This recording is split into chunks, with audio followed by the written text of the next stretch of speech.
mujizat. Tidak satu kali pun Muhammad pernah melakukan mujizat. Bahkan Quran itu berulang kali mengatakan Muhammad tidak melakukan satu pun mujizat. Quran yang menarik. Di dalam Quran surat 21 ayat yang kelima dikatakan Muhammad tidak melakukan mujizat seperti yang dilakukan ancient prophets, para nabi terdahulu. Jadi Muhammad sama sekali tidak pernah melakukan satu pun mujizat. Itu bukan sesuatu, itu saudara tidak bisa bantah. Itu fakta, dalil berkali-kali, berulang kali ada di dalam Quran. Nah, kalau Muhammad tidak pernah melakukan satu pun mujizat, sementara nabi seperti Musa itu adalah nabi yang melakukan mujizat-mujizat seperti yang dilakukan oleh Musa di Mesir, maka pasti Muhammad bukan nabi seperti Musa.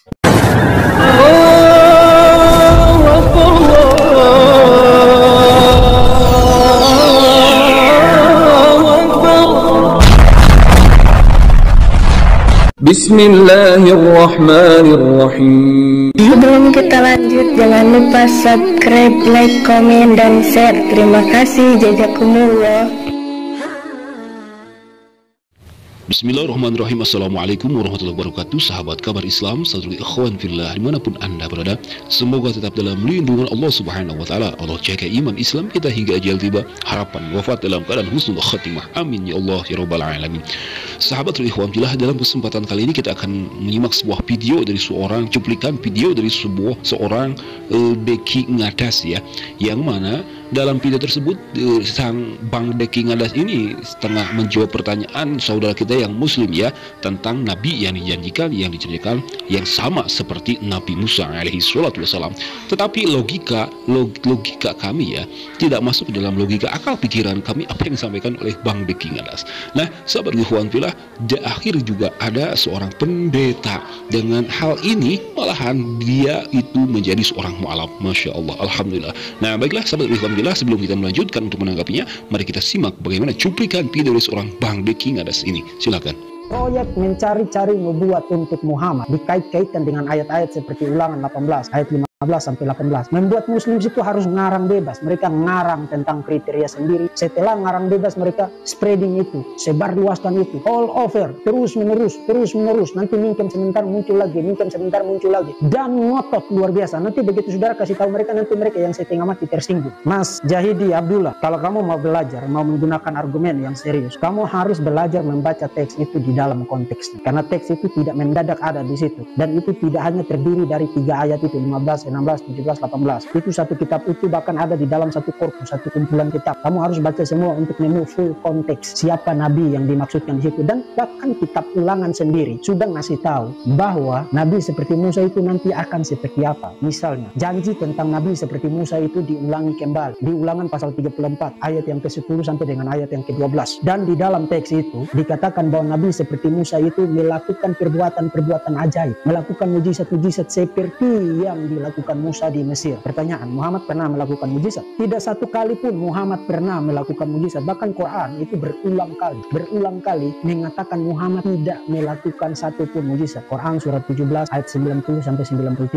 Quran surat 10 ayat yang ke-20, Quran surat 67 ayat 25 sampai 26, Quran surat 13 ayat yang ke-7, Quran surat 29 ayat yang ke-50, Quran surat 21 ayat yang ke-5. Bahkan yang menarik, di dalam Quran surat 21 ayat yang ke-5 dikatakan Muhammad tidak melakukan mujizat seperti yang dilakukan ancient prophets, para nabi terdahulu. Jadi Muhammad sama sekali tidak pernah melakukan satu pun mujizat. Itu bukan sesuatu, itu saudara tidak bisa bantah. Itu fakta, dalil berkali-kali, berulang kali ada di dalam Quran. Nah, kalau Muhammad tidak pernah melakukan satu pun mujizat, sementara nabi seperti Musa itu adalah nabi yang melakukan mujizat-mujizat seperti yang dilakukan oleh Musa di Mesir, maka pasti Muhammad bukan nabi seperti Musa. Nah, saya tahu kamu akan ikuti Kainama, termasuk juga para apologet muslim sejagat raya ini yang menggarisbawahi kata saudaraku dari antara saudaraku di ayat yang ke-15 dan di ayat yang ke-18 kan? Tapi kamu perlu tahu, klausa itu dari antara saudara mereka atau dari antara saudaramu, mikeref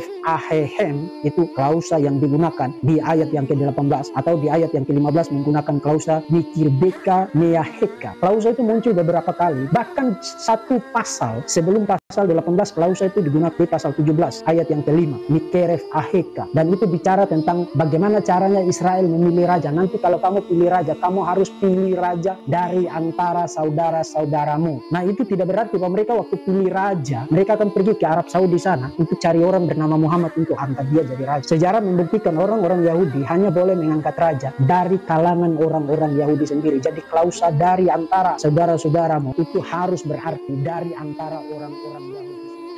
Sahabat Alhamdulillah, itulah sebuah video cuplikan ada atas jawaban dari seorang Bang The King Adas untuk saudara kita yang muslim tentang Nabi yang dijanjikan itu ya, yakni Nabi di akhir zaman yang akan diutus oleh Allah Subhanahu wa Ta'ala itu seperti Nabi Musa alaihi salatu wassalam.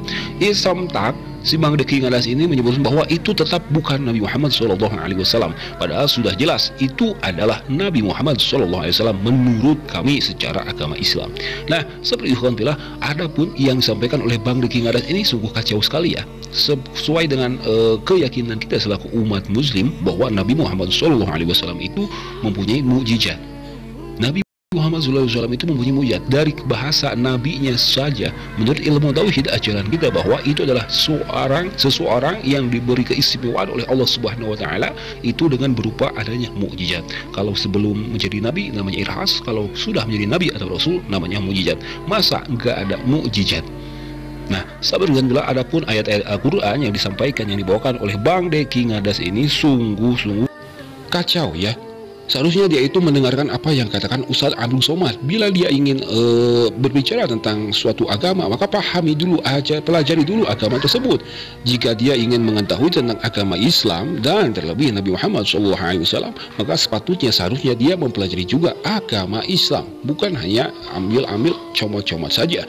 Nah, sahabat alhamdulillah, apapun yang disampaikan oleh seorang Bang The King Adas tentang ayat Al-Quran itu memang pada waktu itu Nabi Muhammad SAW tidak memberikan, tidak mengeluarkan, tidak membuat suatu mukjizat ya, itu atas kehendak Allah Subhanahu wa Ta'ala. Karena Allah Subhanahu wa Ta'ala berfirman kepada Nabi Muhammad SAW, apapun yang akan kau lakukan, bagaimanapun kau membuktikan adanya mukjizat, itu tidak akan membuat mereka beriman, yakni orang-orang kafir.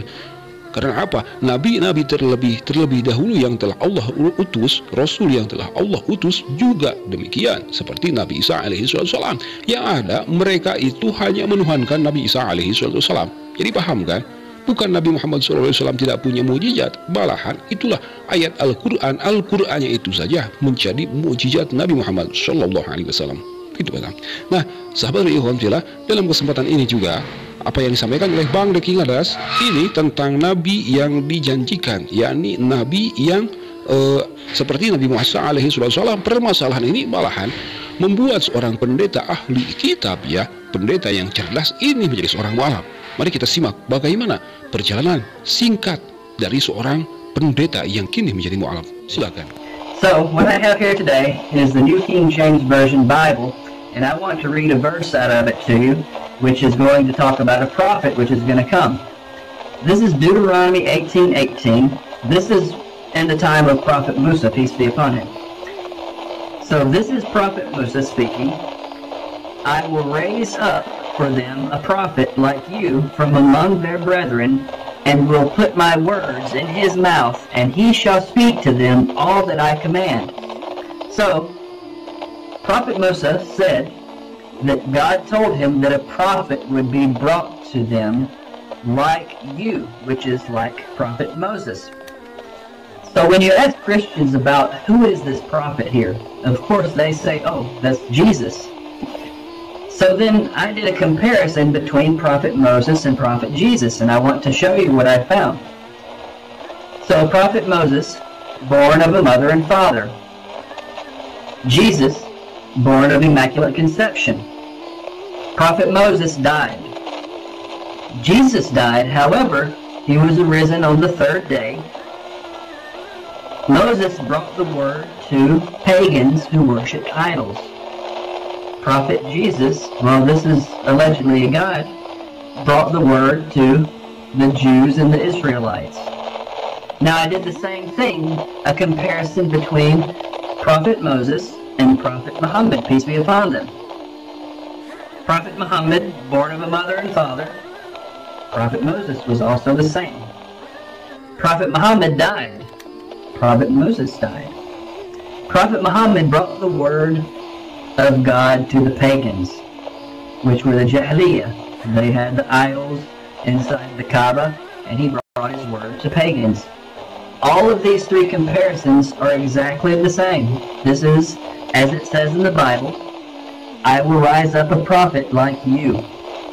This is irrefutable evidence that you can use on a daily basis when you talk to Christians and you want to spread our great word to them. You can bring Deuteronomy 18:18. Jazakallah khair. Thank you for listening and salam. Nah, baiklah sahabat seru, alhamdulillah, itulah sebuah cuplikan video dari seorang mantan pendeta yang kini beliau menjadi seorang mu'alaf. Alhamdulillah, sudah jelas ya kita dengarkan bagaimana beliau bisa masuk ke dalam agama Islam menjadi seorang mu'alaf. Ini sama dengan apa yang disampaikan oleh Bang Deki Ngadas ya, tetapi akal Bang Deki Ngadas sepertinya tidak sampai ke sana ya. Malahan inilah pendeta yang cerdas, pendeta yang mendalami Alkitabnya sendiri hingga akhirnya dia memutuskan untuk memeluk agama Islam. Nah, sahabat ikhwan fillah, kembali kepada Bang Deki Ngadas ya, dia menyebutkan bahwa yang seperti Nabi Musa alaihi salatu wassalam yang akan diutus ya, akan diutus oleh Allah Subhanahu wa taala itu adalah Nabi Isa alaihi salatu wassalam. Ini kok aneh. Jadi akal Bang Deki kemana? Katanya Nabi Isa alaihi salatu wassalam itu adalah nabi, adalah rasul, tetapi mengapa mereka itu malah menuhankan Nabi Isa alaihi salatu wassalam? Kenapa nabi itu menjadi Tuhan? Kok bisa? Ini kan sudah melanggar kodrat ya, melanggar takdir Allah Subhanahu wa taala. Nah, itulah sebenarnya mereka itu kalau dibuka akalnya paham, pasti akan paham, dan itu mengakui bahwa Nabi Muhammad SAW itu adalah nabi terakhir, nabi dan rasul terakhir, nabi dan rasul, pemimpin para rasul, pemimpin para nabi. Itulah Nabi Muhammad SAW, yang mana Nabi Muhammad SAW itu juga yang akan menjadi penyelamat dunia dan akhirat. Sedangkan Nabi Isa alaihi wasallam di akhir zaman akan diutus, akan diturunkan oleh Allah Subhanahu wa taala itu untuk mempertanggungjawabkan mereka yang menuhankan Nabi Isa alaihi wasallam, untuk menghancurkan dan untuk menghujat mereka, memberikan dalil bahwa Nabi Isa alaihi wasallam tidak pernah menyuruh mereka untuk menyembahnya, tidak pernah menyuruh mereka untuk mengakuinya sebagai Tuhan. Alhamdulillah, subhanallah. Nah, itulah sebenarnya mungkin hanya itu yang kita bisa simak dalam kesempatan kali ini. Semoga bermanfaat untuk kita semua. Semoga menjadi penambah keyakinan, keimanan kita dalam memeluk agama Islam. Akhir kata, mohon maaf bila ada kata khilaf. Hadanallahu wa yakum ajma'in. Wassalamualaikum warahmatullahi wabarakatuh.